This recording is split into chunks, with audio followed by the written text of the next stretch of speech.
Next topic is cardiac tumor. Tumor in heart is a rare possibility. There is a primary tumor in heart. Usually, there is a metastatic lesion in the heart. In the metastasis, there may be due to any tumor in the thoracic region, usually metastasized to heart. There is a rare possibility that tumor or primary tumor is extrathoracic. So, in the primary tumor, there is a most commonly benign tumors. It is a primary tumor. Again, in the primary tumor, there is a rarer possibility of the malignancy in the heart. So, cardiac tumor can be broadly classified into two: those that arise primarily in the heart, or those reflective metastatic disease. So, in the primary, there is a benign and the malignant. Well, patients with cardiac tumors may present with a variety of symptoms. So, most of the patients are asymptomatic at the time of presentation. So, tumor may be identified incidentally or during the imaging study due to other reasons. And it should be differentiated primary tumor or metastatic tumor from the vegetations or infective endocarditis, or there may be some thrombus formation in the left atria or ventricles, or there is a huge focal hypertrophy.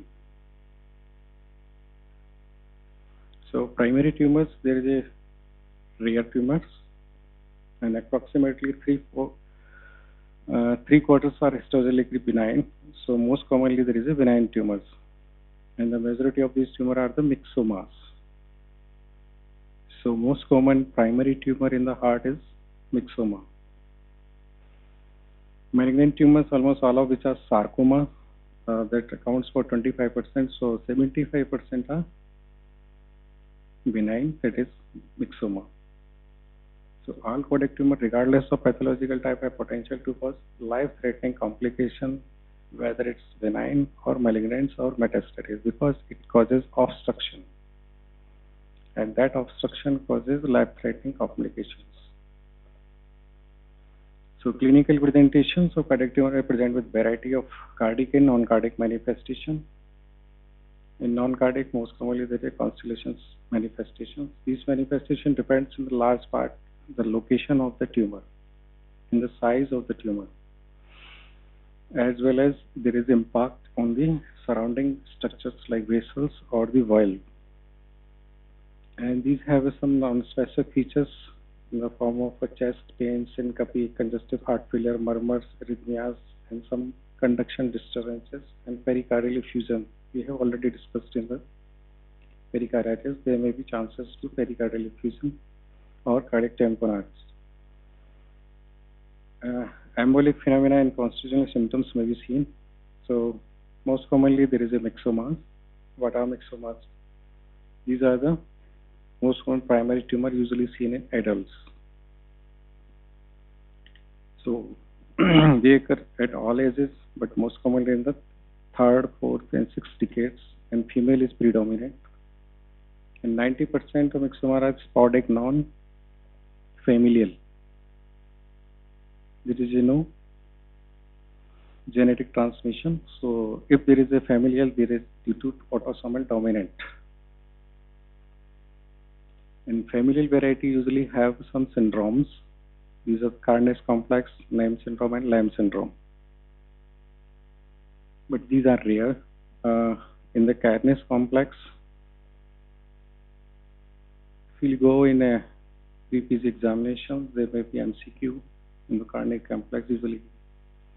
Myxomas, obviously, it may be a cardiac or skin or breast tissue, and lentigines or pigmented nevi over the surface of the skin, or there is endocrine activities.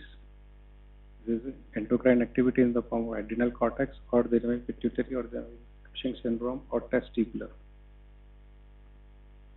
So these endocrine tissue have hyperactivity, pigmented nevi, or myxomatous degeneration in the cardiac skin or breast tissue. you can say this is cardiac complex, and certain constellation finding have been referred to as the name syndrome, like nevi, atrial myxoma, cardiac myxoma, myxoid neurofibroma, and aphilis on the skin, that known as name syndrome. Lamb syndrome, Lantison's atrial myxoma, and blue nevi. Uh, Usually these are the subset of name and limb syndrome is of kinase complex, or we can separate it. Pathologically, myxomas are gelatinous structures that consist of myxomas cells that embedded in a stroma of myocardial cells, rich with glycosaminoglycans glycans. These are the degenerative tissues actually, and most sporidic tumor, and they are solitary. There is single. Usually arises from interatrial septum between right atria and left atria in the vicinity of fossa habilis, that is a remnant, towards left atria. Usually pedunculated, or there is a stalk, fibrovascular stalk. So that projected into the left atria originate from interatrial septum. In contrast, familial or syndromic tumors, usually familial myxomas usually seen in the like cardiac complex or Lyme syndrome. These are usually more younger and often multiples, usually in the more than one. And site is ventricular, and these have a recurrence chances more than sporadic cases.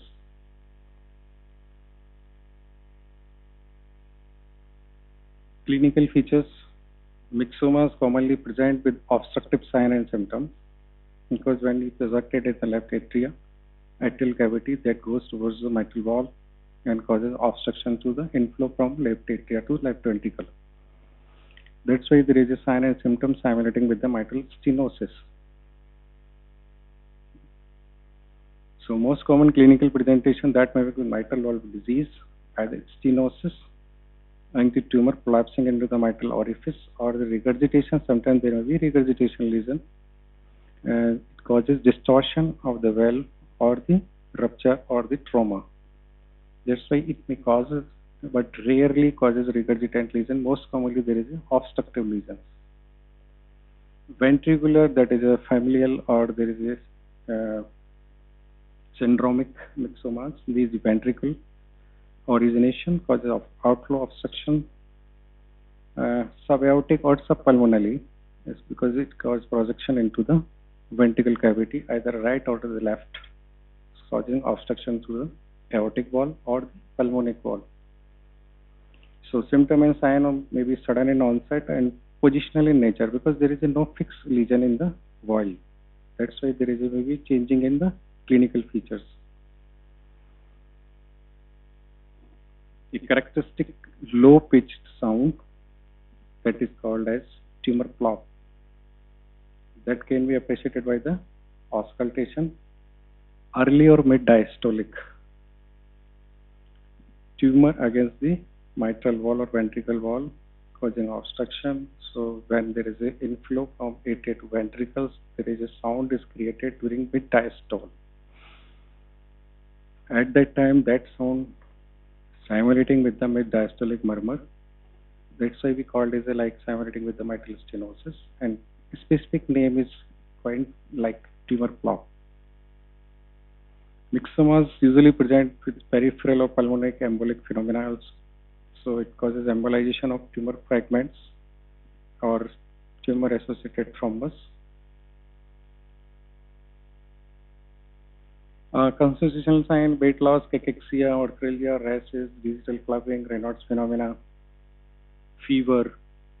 So sometimes patient coming to you with a fatigue, severe fatigue, multiple joints pain, rashes over the skin, weight loss, and on and off fever. You think it may be a case of connective tissue disease or collagen vascular disease, but always put in DD myxomas, tumor, cardiac tumor. Diagnosis by the clinical feature. Patient having most commonly constitutional symptoms like a fever, weight loss, arthralgia, dizziness, palpitation, and sometimes hypotension. You are suspecting in the DD cardiac tumors in the form of myxomas. So confirmed by the laboratory diagnosis. So send some lab in the form of total proteins that shows hypergamma-globulin. There is gamma globulin. Globulin is increased. If we go for protein electrophoresis, there is a hypergamma-globulin that indicates patient may have cardiac tumors, collagen vascular disease, multiple myelomas, anemia. There is a decreased hemoglobin level, polycythemia because long duration of hypoxemia. Patient may have a polycythemia.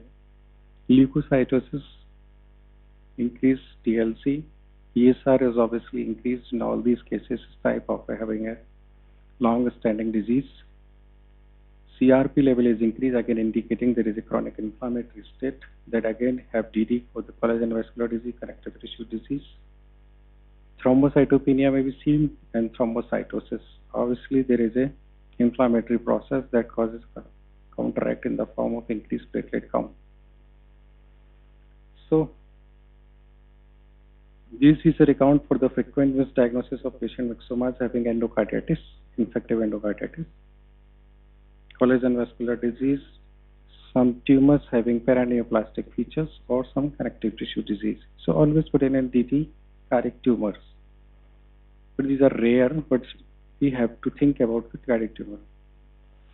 2D echo or three-dimensional transthoracic or transesophageal cardiography is the most useful diagnostic test to detect cardiac myxomas or cardiac tumors that can allow to assess the tumor size and determination of site of the tumor. We can identify site and size of the tumor, which are both for important before going to the surgery also. CT or MR we can done regard the size and what is the composition, or there is a other features like compression the surrounding structures we can identify with a CT or MR. But usually we have to go for the CT MR before going to the surgery. Otherwise, 2D echo is sufficient because site and size is required for performing a surgery. Cardiac catheterization and angiography is not necessary in these cases for going to surgery until unless a patient is in an elderly age group. So we have to rule out the coronary artery disease. So once you have diagnosed the patient have a cardiac tumor in the form of myxomas, so treatment is only surgery. So surgical excision using a cardiopulmonary bypass is indicated regardless of tumor size. Usually symptoms is important rather than size. Size is important only for the surgical correction or removal of tumor. Recurrence is usually seen in the familial cases only. There is a multifocal lesions in the form of setting and incomplete tumor removal. Other benign tumors they can be seen in the cardiac lipomas, usually commonly seen in the postmortem examination only because these have non-specific and non-symptomatic. Papillary fibroelastomas, these are fibril tumors and the prone-like projections, usually solitary, most common tumor of cardiac walls and usually seen in the cardiac wall.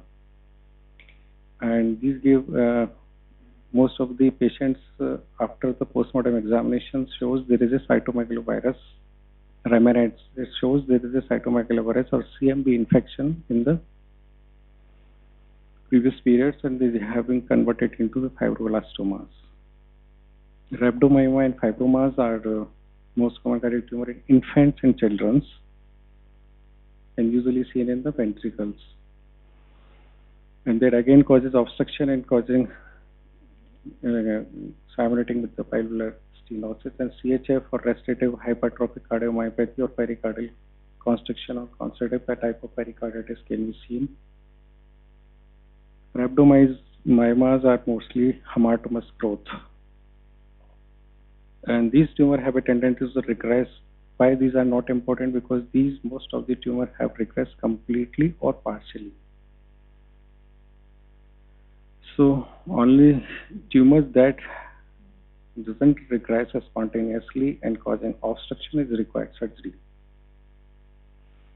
And fibromas are usually singles and usually in the ventricular region and usually calcified and causing obstructive symptom arrhythmias. Paragangliomas in the form of extrarenal pheochromocytoma originate from chromophene cells located in the roof of the left atrium and can be identified on cardiac CT or MRI. Hemangiomas and mesotheliomas are generally small tumor in causing the AV conduction disturbances. These are only important for the MCQ purposes. Myxomas you have to remember. Sarcoma. Sarcomas are the malignant tumors. Accounts only 25% and isolated as a cardiac lymphomas have been rarely described but usually occur in the context of more systemic disease, so more chances to the lymphomas. Otherwise, sarcomas are the most common tumors. These have several histological types on the pathophysiological examination. Most commonly, there is a angiosarcoma, origin from the vessels. And rhabdomyosarcomas are the second most common, usually seen in the children. So in the adults, there is a angiosarcoma. These are characterized by the rapid progression in the growth and culminate in the patient's death within a week or month. 1/3 or 30% metastatize at the time of the diagnosis. So these have a delayed diagnosis.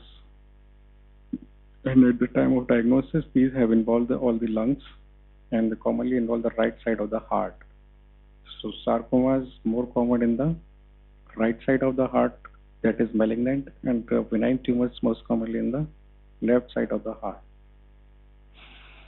And these have the rapidly progression and even invade the pericardial tissues or pericardial space and the venae cavae. Treatment is a surgery and tumor metastasized to the heart, that is the most common tumor.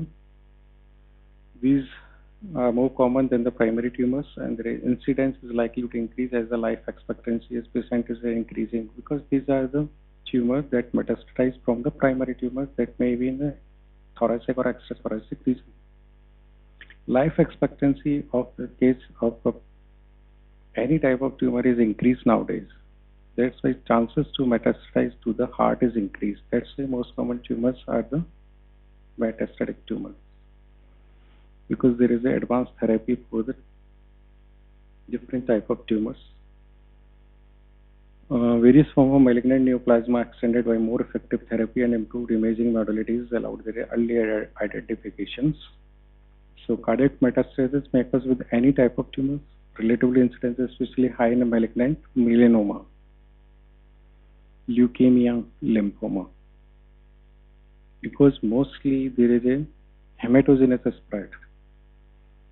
So leukemia, lymphoma, and melanomas are the common that metastasize to the heart. The most common primary site from this cardiac metastasis to originate are carcinoma breast and lung, that is a thoracic cancers. So breast and lung reflect high incidence of cancers that metastasize to the heart at the time of diagnosis. Usually hematogenous or lymphatic spread or sometimes direct invasion may be seen. These manifest as a small firm nodules and the diffuse infiltrations can be seen. Pericardium is most oftenly involved. So once there is pericardium is involved, patient gets symptomatic. At that time only we can diagnose patient have a metastatized tumor. And then there is a myocardial and then there is a endocardial. So valvular involvement is later on in the case of the metastasized tumor. First there is a pericardium, then there is a myocardium, and then there is the endocardial tissue in the form of valvular lesions. So cardiac metastases are clinically apparent only 10% of the time, usually not the cause of the patient presentation, rarely the cause of the death. So most of the time, cause of the death is not heart metastasized tumor. This is primary tumor is only the cause of the death in the cases of secondaries.